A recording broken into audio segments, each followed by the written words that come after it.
भारत देश में शिक्षा में इक्वल अपॉर्चुनिटी तब होगी जब सिलेबस कॉमन होगा, करिकुलम कॉमन होगा। रिजर्वेशन से सबको इक्वल अपॉर्चुनिटी नहीं मिलेगी।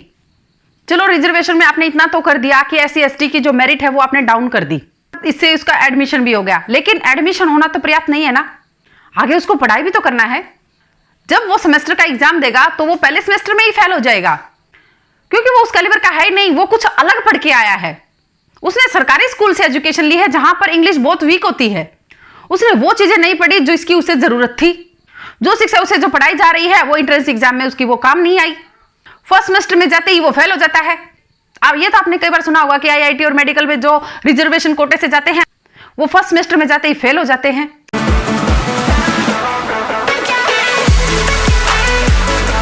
दिल से जुबान तक में परवीन राजपूत का नमस्कार।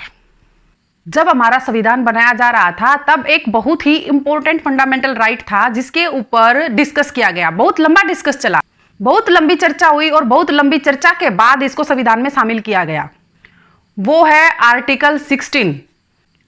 आर्टिकल 16 को जानने से पहले हम बात करते हैं हमारे जो संविधान का प्रियम्बल है उसके बारे में। उसके बारे में क्या कहा गया है। उसमें साफ साफ कहा गया है कि ये सरकार की भी ड्यूटी है और ये हम सब की ड्यूटी है कि हम एक ऐसी व्यवस्था सुनिश्चित करें कि जिसमें सबको इकोनॉमिक इक्वलिटी मिले, सामाजिक आर्थिक न्याय, सबको समान अधिकार मिले। अगर ब्रीफ में हम बोले तो हमारे संविधान का मूल लक्ष्य है समता, समानता और समरसता, और ये सब चीजें प्राप्त करने के लिए ही हमारे संविधान में आर्टिकल 16 रखा गया। उसमें साफ साफ कहा गया है कि ये राज्य सरकार की भी और केंद्र सरकार की भी ड्यूटी है कि वो सबको समान अधिकार दे। यहां पर यह बात बहुत ध्यान देकर के सोचने की है, बहुत गौर से सोचने की है कि क्या आज के समाज में हमें सभी को समान अवसर मिल रहे हैं? क्या हमें नौकरियों में सभी को समानता है? क्या जो हमारे नौकरियों के लिए एंट्रेंस एग्जाम होते हैं उसमें सभी को समान अवसर मिलता है? क्या आईएएस, रेलवे, बैंक, एनडीए, इन और भी काफी हैं, क्या इन सभी एग्जाम में सभी को एक समान अवसर मिलते हैं? क्या क्लैट, नीट सभी में सबको समान अवसर मिल रहे हैं? मेरे हिसाब से तो नहीं मिल रही। क्या यहां पर हमारे संविधान का पूर्ण रूप से पालन हो रहा है? नहीं ना। जब इसे संविधान में शामिल किया गया तब ये इस बात को साफ साफ कहा गया था कि इसमें सरकार को सभी नौकरियों में भी और एंट्रेंस एग्जाम में भी सबको समान अवसर देना होगा।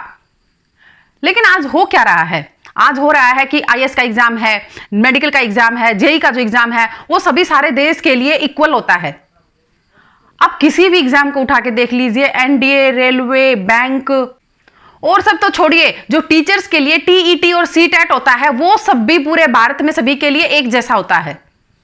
अब बताइए, एग्जाम एक हो गया, एग्जाम का कंटेंट एक हो गया, जो पेपर सभी के लिए आ रहा है वो सब सिलेबस एक हो गया, लेकिन हमने यहाँ पे बच्चों के साथ क्या किया? सीबीएसई बोर्ड अलग पढ़ा रहा है, गुजरात बोर्ड अलग पढ़ा रहा है, हरियाणा बोर्ड अलग पढ़ा रहा है, महाराष्ट्र बोर्ड, कोई भी देश में सभी अलग अलग बोर्ड हैं, सभी अपनी अपनी एजुकेशन अलग अलग दे रहे हैं। जब हमारा पेपर एक है, हमारा सिलेबस एक है, तो हम बच्चों को सब कुछ अलग अलग क्यों पढ़ा रहे हैं? अल्टीमेटली स्कूलिंग के बाद, 12वीं के बाद सभी बच्चों को एक एंट्रेंस एग्जाम देना होता है।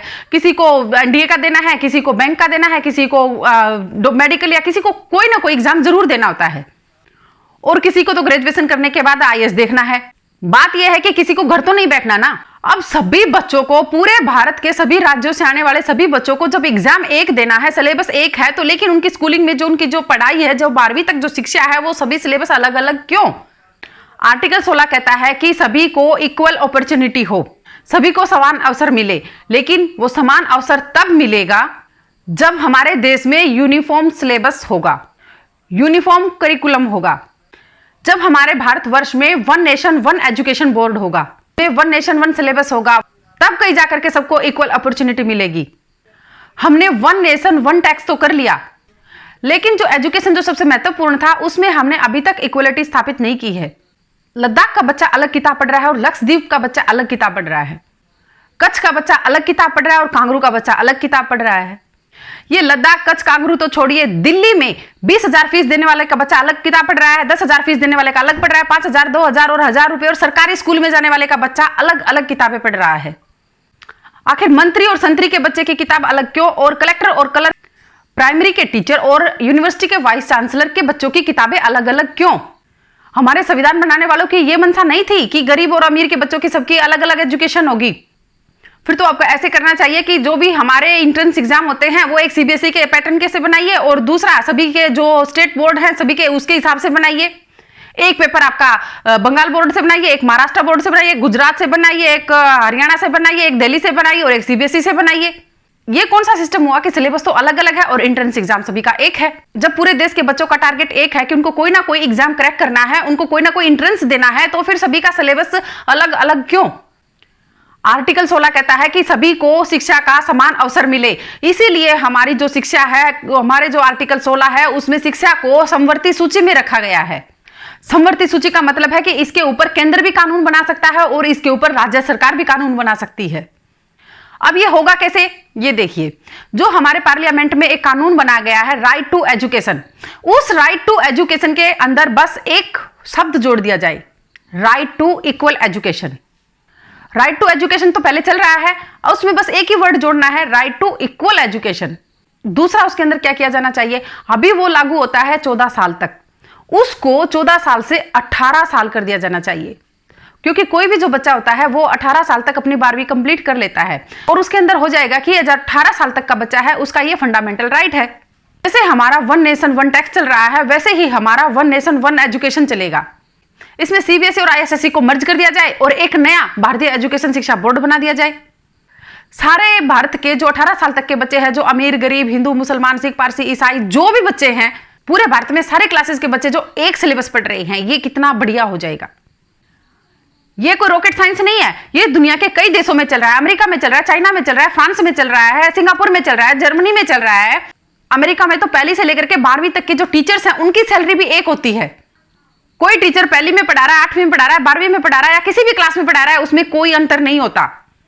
अमेरिका में जो प्राइमरी होती है उसको कहते हैं एलिमेंट्री, 6 से लेकर 8 तक को जूनियर हाई स्कूल और 9 से 12वीं तक को सीनियर हाई स्कूल। सभी का कंटेंट एक होता है, इसे कहते हैं सिविल एजुकेशन सिस्टम।